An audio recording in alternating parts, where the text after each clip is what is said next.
Here to the conference tournament. Yep, our guys are ready to go. We're excited to get down there, and there's always a different feel when you get in postseason. And spring is in the air, and the excitement of tournament basketball. And it's a great time of year. You feel like you guys are obviously playing for a lot down there. I mean, I know it doesn't change. You want to win every year. You go down there, every game matters. But I mean, just with what's at stake in this tournament and beyond, I guess, how do you kind of look at?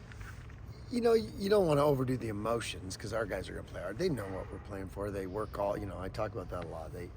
You work all summer, you work all fall. We talk about how long a season it is, and to be in a position to be playing for things in March. And, the higher the stakes, the harder it gets. And that's where we are now. I know it's always about finding the motivation, right? So if you're 2-0 against a team, it becomes, it's hard to beat a team three times. If you're 0-2, it's hard to beat a team that you're 0-2 against. How do you look at this matchup? Just, you're playing a really good team and a really good program, and we've had some historic battles with them over the years. And we played a really good team in our last game here. And like I said, it's the team that just can play the best, and as individuals and as a group, and that's who's going to get it done. And so, they'll be ready. We'll be ready. It'll probably be a great college basketball game. It feels like, early in your tenure, maybe San Diego State had some success, then you had a bunch of success against them, and now Dutch has tried to come up with a counter plan. Like, what's the back and forth been like between you guys? That, I mean, if you look at whether it be road wins or most wins or whatever, it's basically Boise State and San Diego State at the top of this thing, over the last 5 to 10 years. Yeah, I think it's two great programs, and I think we've talked about this before. We have a ton of respect for them. They have a ton of respect for us, and two great systems.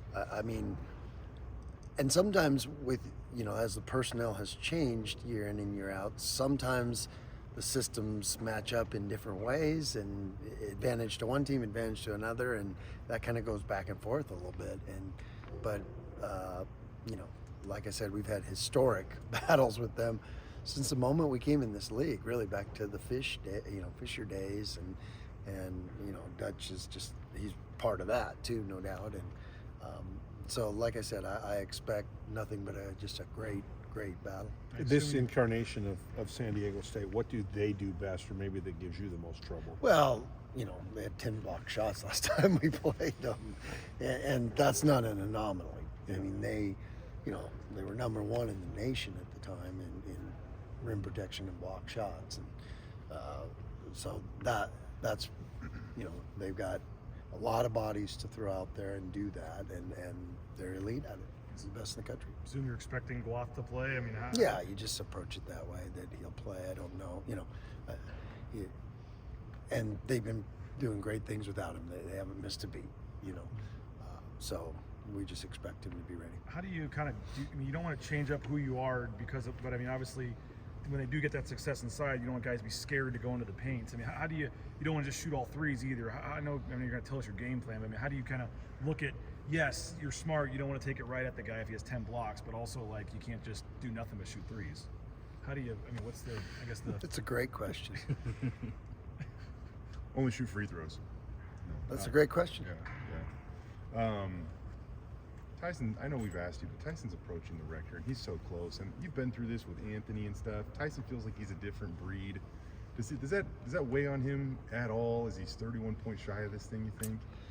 I don't think so, because guys like that, I'm sure, I shouldn't say I don't think so.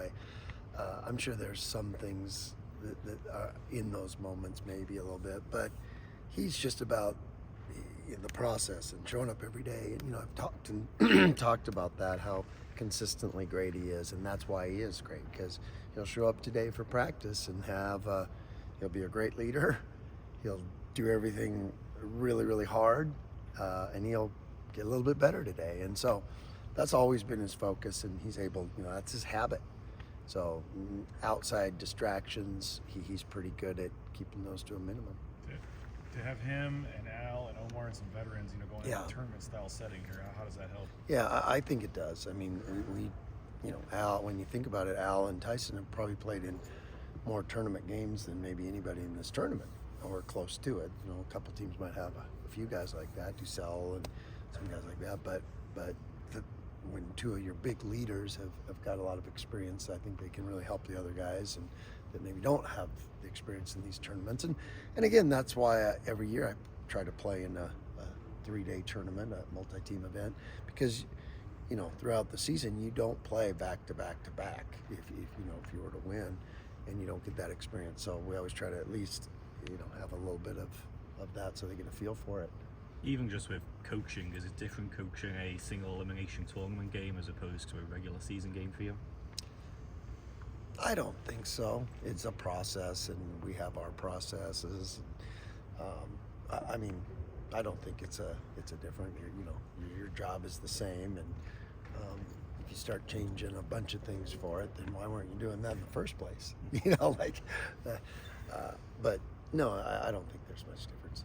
You guys have obviously bounced back a lot this year after a tough loss or something. That's been a trademark of your program. I mean, just flipping the page with what was on the line Friday and just kind of resetting this week. I mean, is this the kind of, obviously you're confident this group is it's going to be easy to do? Well, at this stage in the game, nothing's easy to do. If you, especially who our opponent is, that's I don't think there's ever been one where I walked away, oh, that was easy. And but our mindset and our resilient, this team is so resilient, so tough. And that's, you measure a team and individuals by how they get up off the ground, and not how when things are going perfect. But that's why I love these guys. We're going to practice good today. We're going to be ready to go, and it's just you got to play great. With Al, how much is he just kind of built for these moments? Do you feel like, I mean, he's such a competitor. Yeah. I don't feel like he has any problems pushing all the chips to the center. Sure, he you never question that. That guy plays so hard, and it's almost the opposite, where I just got to be like, we're gonna be fine, just because he wants it. When you squeeze it too hard, it's hard to hold on to it, and so you just want him to be able to relax him, just because he's gonna play hard, he's gonna lead, he's gonna be tough, he's gonna do what he does. You just got to have him have a little bit of, he's got to be able to relax a little bit and play. He's played a lot of minutes, but after the game the other night, he said that he feels as fresh as ever. He's got plenty left in the tank. How much do you think he has left in the tank? I think he's got plenty. Like I said, these guys work all their lives for these kind of moments, and they're not going to be not ready. They're not going to be not excited. They're going to be ready to go. With Tyson just the other night, I know you said the annual goodbye to your seniors, and you've had some emotional ones. But he's about as steady as it comes when it comes to emotions. But I even noticed there might have been, I don't know, maybe a tear or two kind of welling in his eyes. What was it like? That's what makes it so hard. You look around I was talking to other coaches about that. You look around the country, it's hard especially when you have a culture like this, a group like this, a team like, I say that almost every year though, but you're fighting a lot of things, and that was hard, and we were prepared mentally for it, but it gets to you, and got to all of us, and sometimes it takes a little while to regroup, but I thought we did a great job. We came out and played hard and played a great game, and it's two really good teams battling. I know it doesn't really, I don't think the team is going to play harder on game day because of this. Maybe it's the moments in between game day, but knowing that every game you win, you get to tip it off with him one more time. Oh yeah. Like, is that a motivating factor in any way? Absolutely, especially for me, because I'm trying not to, have it creep in too much. But yeah, I don't want to show up here at our locker room and have them not be here. So let's run it out as long as we can with this team, and then we'll deal with that afterwards. Have you seen the new court? There's some purple on, a little more purple on the court, the new layout down there. No, I haven't seen it. Okay, the new Mountain West. Does it look good? I think so. It's not as plain as the previous one. Oh yeah, I haven't seen it, so it's a neutral. There's certainly a little more purple on it. Yeah, that's good. That's good. Leon, are you going back to the starting lineup that you had? We'll have to wait and see.